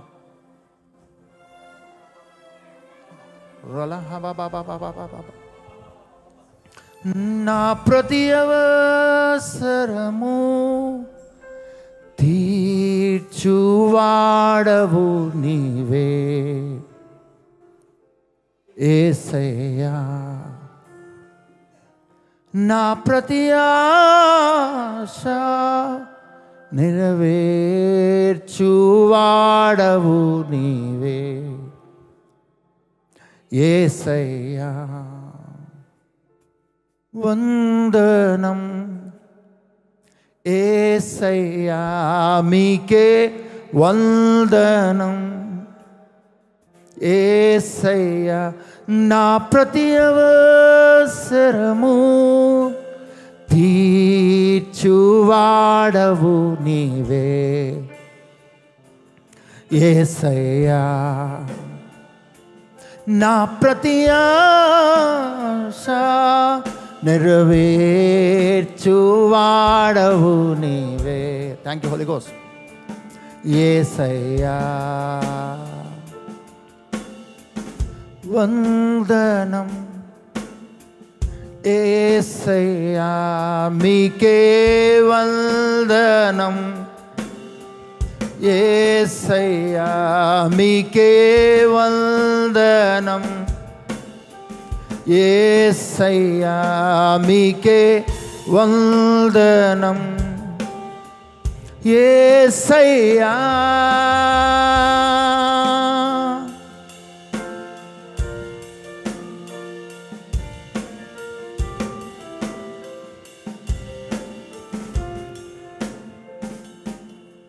తండ్రి, కోట్లాది వందనాలు, స్తోత్రాలు. ఏ మాటలు మీరు నాలో పెట్టారో నేను మాట్లాడి ఉన్నాను నాయన. ఇవి మీ మాటలు ప్రతి హృదయంతరంగాలను ప్రభావితం చేయనుగాక. ప్రతి ఒక్కరిలో ఉన్న ఆత్మను ప్రభావితం చేయనుగాక. ప్రతి ఒక్కరిలో ఉన్న తలంపులను, జ్ఞాపకాలను ప్రభావితం చేయనుగాక. ఇక్కడున్న వారు లైవ్లో జాయిన్ అయిన ప్రతి ఒక్కరిని ఇప్పుడే ఈ మాటలు ప్రభావితం చేస్తూ ఒప్పించునుగాక. నీకు సాగిలపడుటకు అనుదినము సాగిలపడి మిమ్మల్ని పూజించినట్లుగా, విలువైనది ఘనమైనది సమర్పించుకునేవారిగా, మీ గొప్పతనమును, మీ మహిమను, మీ ప్రసన్నత, మీ ప్రభావ, ప్రేమ, శక్తిని గ్రహించిన వారిగా, మిమ్మల్ని ఘనపరిచేవారిగా వాక్యమును చదువుతూ ఆ వాక్యము ఆపి ప్రభావితం చేయనట్లు, ఆ వాక్యము ఆపి పరిశుద్ధపరచునట్లు, ఆ వాక్యము ఆపి ఆలోచన చెప్పునంత వరకు తీవ్రముగా, పట్టుదలగా, శ్రద్ధతో సమయం దొరికిన కొలది మీ వాక్యాన్ని ధ్యానించడానికి నేర్పించు నాయన. వారు తీసుకున్న నిర్ణయంలో పరిశుద్ధాత్ముడ మీరు ఒప్పించండి, ఆదరించండి, బోధించండి, ప్రభావితం చేయండి, దేశాలకు ఆశీర్వాదకరంగా మార్చండి. అబ్రాహాము మౌనంగా ఉన్నాడు భార్య చెరపట్టబడితే. కానీ అబ్రాహాము మౌనంతో చనిపోలేదు. అబ్రాహాము దేశాలకు ఆశీర్వాదకరంగా అబ్రాహాముగా మార్చబడ్డాడు. మీరు ఆపారు గనక, మీరు ప్రభావితం చేశారు గనక, మీరు బోధించారు గనక, మీరు నడిపించారు, మీరు సరి చేశారు గనక ప్రతి ఒక్కరూ ఆ విధంగా మీ చేత ఆపివేయబడి, మీ చేత ప్రభావితం చేయబడి, మీ చేత బోధించబడి, మీరు అనుకున్న ప్రణాళికలో మీ చిత్తంలో నిలబెట్టి వర్ధిలింపచేసి కాపాడబడి పోషింపబడి మీకు మహిమకరంగా దీవించబడి మీ నామాన్ని ఘనపరచున్నట్లుగా వర్ధిలింప చేయమని, విత్తబడిన వాక్యం వందంతలుగా ఫలింప చేయమని ప్రతి ఒక్కరిని మీ కృప కలిగిన హస్తాలకు అప్పగిస్తున్నాను నాయన. చెప్దాం. తండ్రి, ఈరోజు మొదలుకొని మీరు నన్ను ఆపాలి, బోధించాలి, ప్రభావితం చేయాలి. అనుక్షణం అనుదినము పరిస్థితుల కంటే, వ్యాధుల కంటే, మనుషుల కంటే, నాకు ఇష్టమైన వారి కంటే, నా చుట్టూ ఉన్న వారి కంటే అధికముగా మీరు నన్ను ప్రభావితం చేయాలి. మీ వాక్యము ద్వారా, మీ ప్రేమ ద్వారా నన్ను ప్రభావితం చేయండి. మీరు అలా ప్రభావితం చేయుచున్నప్పుడు నేను ప్రభావితం అవ్వగలిగిన స్థితిలో నేను ఉందును గాక, ఆ విధంగా సిద్ధపరచబడుదును గాక. మీ ఆలోచన నెరవేర్చుకోండి నాలో, మీ ప్రణాళికలు నెరవేర్చండి నా జీవితంలో. మీకు మహిమకరంగా నన్ను, నా కుటుంబాన్ని ఫలింప చేయండి, వర్ధిలింప చేయండి. సమృద్ధి కలిగి మీకు మహిమ తెచ్చుదును గాక. ఆరోగ్యంగా ఉండి మిమ్మల్ని ఘనపరచదును గాక, మిమ్మల్ని ప్రకటించుదును గాక, బహుగా ఫలించి మీకు మహిమ తెచ్చుదును గాక. యేసుక్రీస్తు నామములో అడుగుచున్నాను తండ్రి, ఆమేన్.